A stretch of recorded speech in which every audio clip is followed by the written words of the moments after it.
Saudações, meros mortais. Esse é o Cult Show. Se vocês acham que os vampiros são basicamente os super-heróis do mundo dos monstros, que podem saltar de edifícios altos e pousar com segurança no chão, que disparam suas armas contra os caras maus e que jogam beisebol, eu digo que eles são muito mais sombrios que isso. Os vampiros nem sempre foram tão incríveis. Na verdade, nos primórdios do seu folclore, eles quase não tinham nenhum poder. Eles basicamente eram apenas um tipo de zumbis com uma dieta bem particular. Então, como os vampiros evoluíram de pesadelos mortos-vivos mutilados que vagam sob a luz do luar em busca de sangue de inocentes, para esses que brilham como diamantes à luz do sol? É exatamente isso que vamos abordar nesse vídeo, mas também vou levar essa exploração um pouco mais longe. Depois do longo e sinuoso caminho que os vampiros percorreram para se tornarem os que são hoje, vamos analisar suas vulnerabilidades estranhamente específicas como alho, luz solar, mas também descobrir de onde eles vieram. E como os vampiros não são os únicos sanguessugas no folclore e na mitologia, vamos olhar para algumas criaturas semelhantes de outras culturas que você pode achar ainda mais aterrorizantes, incluindo uma certa deusa egípcia que pode ser considerada a primeira vampira de todos os tempos. Para descobrir de onde os vampiros vieram, precisamos primeiro concordar sobre o que são vampiros. Como eu disse, eles passaram por grandes mudanças nas últimas décadas. A boa notícia para nós é que, independentemente das liberdades criativas que os artistas e autores tomaram, quase todos os vampiros folclóricos têm duas coisas em comum. São mortos-vivos que retornam à vida e bebem sangue, ou no mínimo, consomem a força vital dos vivos. Mas note minha ênfase na palavra folclore, porque embora criaturas vampíricas tenham existido em praticamente todas as mitologias mesopotâmicas, gregas, hebraicas e egípcias, esses vampiros são diferentes em um aspecto importante. Eles nunca foram humanos. Eles não são do plano mortal da existência. São mais como divindades e demônios do reino espiritual. Assim, embora criaturas vampíricas existam em forma mitológica há milhares de anos, os vampiros mortos-vivos do folclore são uma invenção relativamente recente. Eles são provenientes de contos aterrorizantes registrados no sudeste da Europa entre os séculos XVI e XVIII. O mais famoso desses contos vem da vila sérvia de Kisilova, que agora é chamada Kisievo, e existem algumas versões diferentes do que realmente aconteceu, mas todas giram em torno da morte de Peter Blagojevich em 1725. A razão pela qual a morte de Peter é significativa é porque ele foi acusado de assassinar 9 pessoas depois de morrer.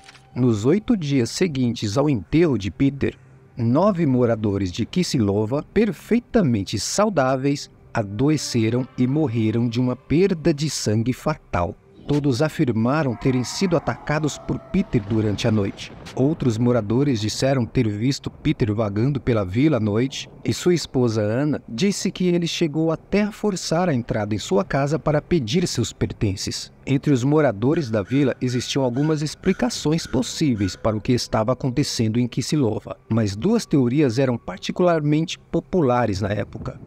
Número 1, o cadáver de Peter havia escapado de seu túmulo e estava atacando antigos vizinhos para beber seu sangue.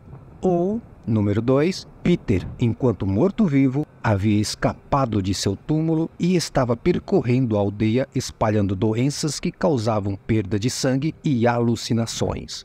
Inicialmente, o medo de vampiros não era apenas que eles fossem assassinos violentos e sanguinários.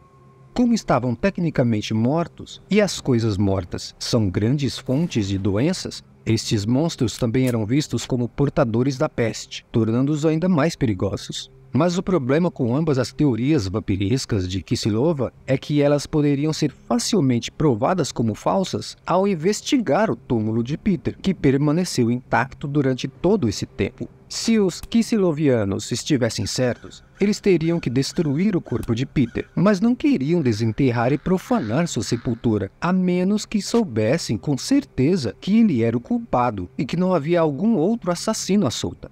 Os moradores contavam aos 4 cantos da vila que em uma manhã Anna Blagojevich descobriu o corpo do seu filho no chão da sua casa com o sangue totalmente drenado do seu corpo e acreditou que seu marido tinha voltado mais uma vez para casa. Então, ela entrou em contato com os funcionários da igreja para descobrir o que fazer. O clérigo decidiu que eles tinham que ver, de uma vez por todas, se Peter poderia ser o responsável pelos ataques e doenças. Seu túmulo parecia intacto, como no dia em que o enterraram, mas era possível que ele estivesse usando alguma magia demoníaca de vampiro para escapar. Sem outra escolha, eles desenterraram seu corpo e ficaram horrorizados com o que viram. Quando abriram o caixão, ficaram estarrecidos, pois o corpo de Peter mal havia se decomposto e, ainda pior, seus dentes haviam crescido, suas unhas estavam mais longas, ele tinha manchas de sangue ao redor de sua boca e seu estômago estava inchado, como se ele estivesse acabado de terminar uma grande refeição. Os piores temores dos Kislevovianos haviam sido confirmados. Peter Blagojevich, seu vizinho, seu amigo, seu irmão, havia se tornado um vampiro e seu corpo teria que ser destruído. Eles o apunhalaram no coração com uma estaca de madeira várias e várias vezes, fazendo com que ele sangrasse por seus ouvidos e boca. Em seguida, queimaram seu corpo, destruindo o receptáculo de qualquer doença ou espírito demoníaco que tivesse tomado o controle de Peter. Embora alguns de vocês possam achar que isso foi tudo um exagero, os registros indicam que os ataques aos moradores de Kislova pararam completamente depois daquele dia.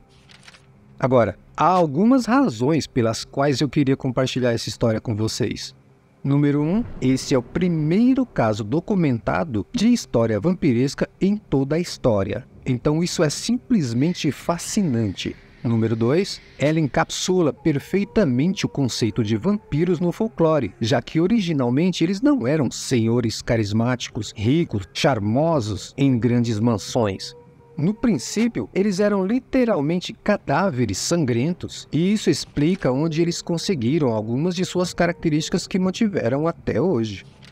Quando os Kislevovianos viram o corpo de Peter com seus dentes maiores, unhas mais afiadas e sangue por toda parte, como se ele tivesse acabado de comer, ele pode ter parecido um terrível monstro sugador de sangue, mas esses são sintomas muito típicos da decomposição de qualquer cadáver. Suas unhas e dentes não estavam maiores, seu corpo é que havia encolhido com a perda de massa em líquidos. O sangue em sua boca e roupas não era de suas vítimas, ele estava sendo expelido pelo seu próprio corpo. A razão pela qual seu túmulo parecia imperturbado não foi por causa de suas habilidades de teletransporte vampiresco, é porque ele nunca havia saído do seu túmulo.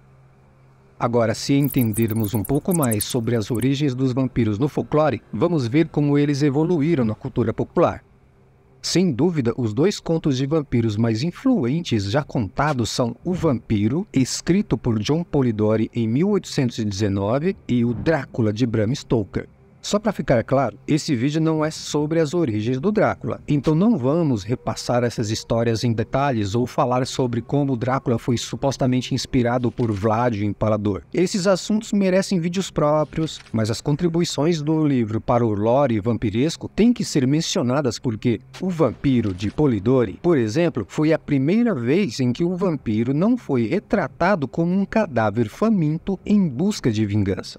Em vez disso, nesse livro ele é um nobre britânico chamado Lord Ruthven, que transita pela aristocracia e ataca membros da alta sociedade. Ele também é o puro mal, e no final da história ele finge sua própria morte, manipula o personagem principal Aubrey até que este enlouqueça, se casa, assassina e devora a irmã de Aubrey.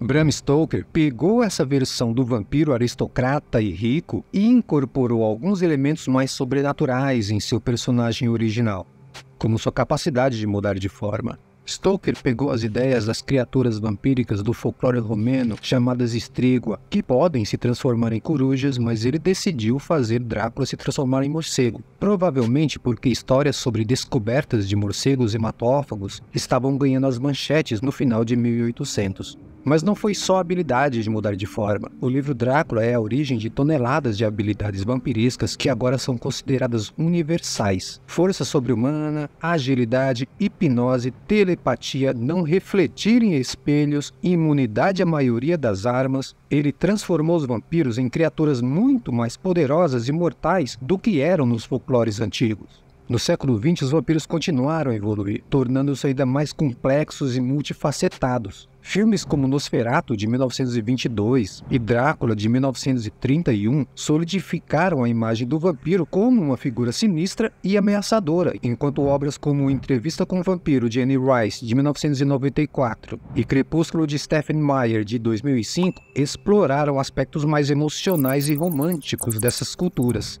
Todas essas obras adicionaram ao longo do tempo algumas vulnerabilidades e desvantagens aos vampiros, como Drácula precisar ter o solo de sua terra natal, a Transilvânia, perto dele para descansar e se recuperar. Ele também não podia entrar na casa de alguém a menos que fosse convidado.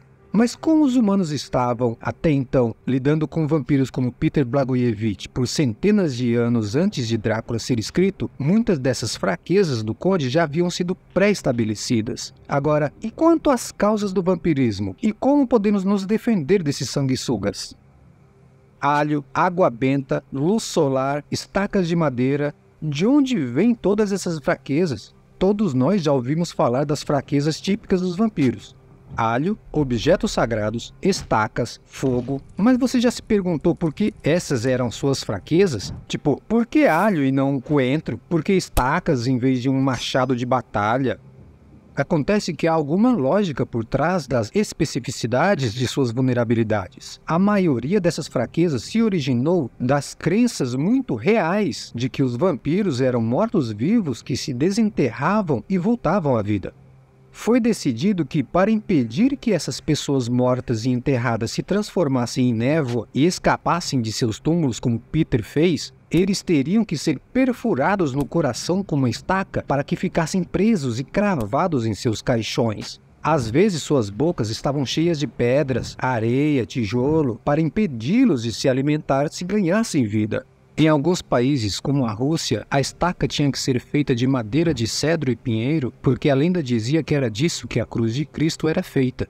Objetos sagrados como crucifixos de madeira de cedro e pinheiro e água benta também eram bons para se ter em seu arsenal, porque os vampiros vão contra a ordem natural estabelecida por Deus, o que torna essas criaturas profanas, na melhor das hipóteses, e demoníacas, na pior. Vampiros serem mortos pela luz do sol é uma coisa que só veio a surgir no filme Nosferatu, de 1922. Se você não sabia, o filme Nosferatu foi inspirado no livro de Bram Stoker, Drácula, publicado em 1897. Só que o Drácula não era ferido pela luz do sol. Seus poderes é que ficavam significativamente enfraquecidos durante o dia, mas ele saía ao sol com bastante regularidade no livro. Mas e o alho? Se você está familiarizado com a teoria do miasma, isso instantaneamente fará sentido para você. Mas para os que não sabem do que se trata essa teoria, houve um período na história em que os humanos acreditavam que as doenças poderiam ser espalhadas e detectadas através de odores fétidos e mal cheirosos. Agora, obviamente, os germes e vírus podem se propagar pelo ar e te deixar doente. Aprendemos muito sobre isso desde 2020, mas os germes e vírus não possuem cheiro. No passado, as pessoas não sabiam disso e usavam odores pungentes e fortes como alho para eliminar o ar mal cheiroso e cheio de germes e, nesse caso específico, o ar que estava cheio de qualquer doença demoníaca que causasse o vampirismo. Dependendo do período da história e do país que você perguntar, o vampirismo pode ser causado por uma série de coisas. Ser infectado por germes vampíricos era uma das teorias mais populares e, graças ao Drácula, esse método acabou evoluindo para ser mordido ou ferido por um vampiro. No folclore russo, se você praticasse bruxaria, cometesse suicídio ou rebelar-se contra a igreja ortodoxa de qualquer forma, você poderia ser amaldiçoado para retornar como um vampiro.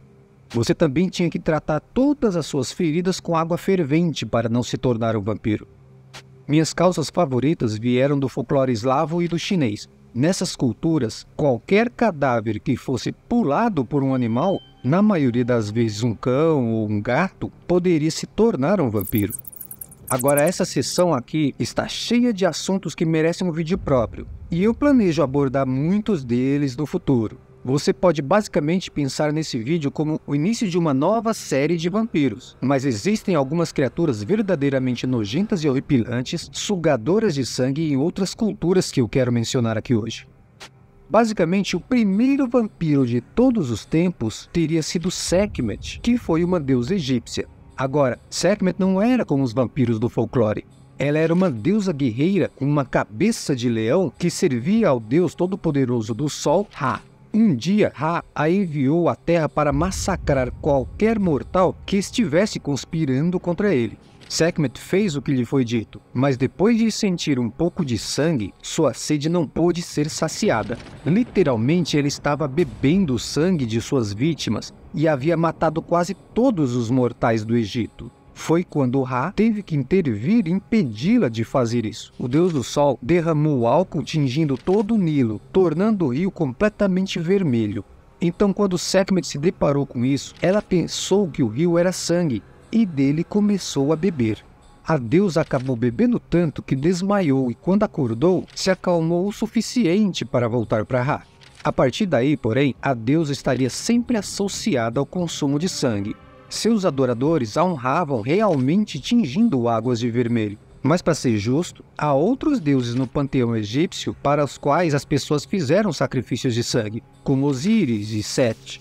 Mas não há nenhum mito ou texto mencionando esses deuses consumindo sangue como Sekhmet fez. É por isso que estamos dizendo que ela é talvez a vampira mais velha conhecida. Agora você deve estar se perguntando: Sekhmet parece horrível, mas e as outras criaturas horrendas, sugadoras de sangue que você mencionou? Bem, para vocês eu digo, já ouviu falar em Mananagal?